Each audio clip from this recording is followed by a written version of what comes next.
علامہ جلال الدین سیوطی رحمہ اللہ تعالیٰ نے ایک واقعہ لکھا ہے، اس سے اندازہ ہوتا ہے کہ اس وقت جو زندگی اور حیات ہمیں حاصل ہے،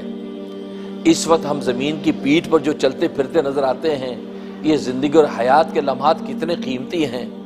اندازہ ہوتا ہے کہ بڑی قیمت ہے۔ تبھی تو انبیاء اکرام علیہم السلام کم و بیش 1,24,000 انبیاء وہ یہی دعوت دیتے رہے کہ اس زندگی کو قیمتی بنا لو، یہ جو چند سانس زندگی کو تمہیں عطا کی ہیں یہ معمولی نہیں ہے، یہ اتنے قیمتی ہیں کہ اس کی نظیر تمہیں دنیا آخرت میں کہیں ملنی نہیں ہے۔ ہاں آخرت جنت کی زندگیاں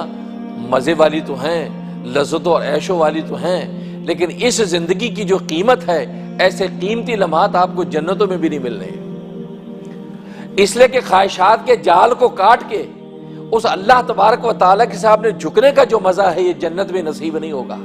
اس لیے وہاں خواہشات ہی نہیں ہے، وہاں شیطان و نفس کے حملے ہی نہیں ہیں کہ شیطان و نفس سے مقابلہ کر کے یہ عاشق صادق اپنے رب کی طرف جاتا ہے۔ یہ جو لطف ہے یہ لطف انسان کو کسی زندگی میں حاصل ہو سکتا ہے، جنت میں نہیں ہے۔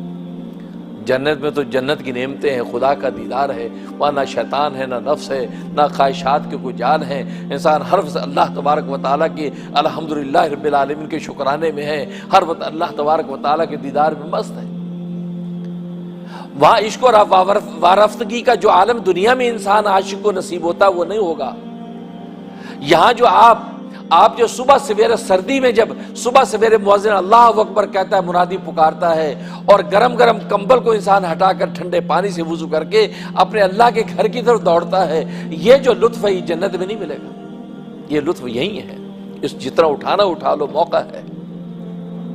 خواہشات انسان کی کیا کہتی ہیں؟ اللہ کے غیر کی طرف دوڑنے کو جی چاہتا ہے، اللہ کے غیر کی طرف نگاہ اٹھانے کو جی چاہتا ہے، لیکن یہ اللہ کے غیر سے نگاہ موڑ کے اپنی خواہشات کے جال کو کاٹ کے اپنی نفس کی گردن پہ قدم رکھ کے اپنے اللہ کے سامنے جب جھکتا ہے، اس جھکنے کا جو لطف ہے یہ لطف اس لطف حاصل کرنے والے کو ملتا، کسی اور کو نہیں مل سکتا۔ نماز پڑھ لینے کے بعد، خدا کا سجدہ دینے کے بعد جو دل کے اندر تسکین اترتی ہے، جو سکون و طمانینت آتی ہے، یہ طمانینت یہ آپ کو جنت میں نہیں ملے گی۔ یہ طمانینت یہیں کا حصہ ہے کہ یہاں پہ آپ نے سارے خواہشوں سے ہٹا کے اللہ اکبر کر کے پیٹھ پیچھے سب پھینک دیا، اور تکبیر کی چھری سے اللہ کی تکبیر کی چھری سے خواہشات کا گلا کاٹ کے خدا کے سامنے ہاتھ باندھ لیا اور اس کے سجدے میں گر گئے۔ یہ وہاں تو آپ کو کوئی خواہشات کاٹنے کی ضرورت ہی نہیں، وہاں تو نفس و شیطان کی خواہشات ہی نہیں، کس کو کاٹیں گے؟ کچھ ہی نہیں، وہاں تو آپ اللہ کی محبت ہی کے اندر مست ہے، اللہ کی دیدار میں ہی ہیں۔ لیکن یہاں پر یہ جو لطف ہے انسان خود دنیا کے اندر محسوس کرتا ہے،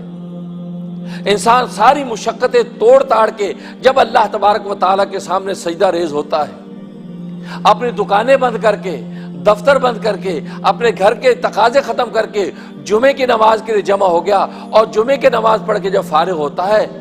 تو اس کو جو لطف آتا ہے یہ لطف جنت میں نہیں ملے گا، کیونکہ وہاں پر ایسا امتحان ہی آپ پر نہیں ہے، ایسی کوئی آزمائش ہی آپ پر نہیں ہے۔ یہ امتحان اور آزمائش اگر ہے تو اسی جگہ پر ہے۔ اس آزمائش سے نکل کر جب آپ آتے ہیں، جب دنیا میں آپ امتحان دیتے ہیں، بڑی محنت کرتے ہیں، دن رات محنت کر کے امتحان میں جب آپ پاس ہوتے ہیں، اس پاس ہونے کا لطف ہی الگ ہے، اس کا مزہ ہی الگ ہے۔ ایک یہ کہ سفارشی پاس کر دیا جی آپ پاس اگلے درجے میں چلے جائیں تو پاس تو ہو جاتے ہیں، لیکن آپ کو وہ لطف نہیں آتا جو اس اسٹوڈنٹ کو لطف آئے جو راتوں کو جاگا تھا،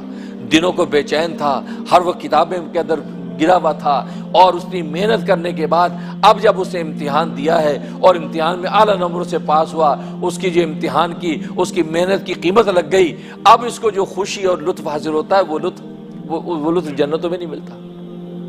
تو دنیا میں یہ بندہ اپنی بندگی پر اپنا سر ڈب ڈالتا ہے۔ اس وقت کہا کہ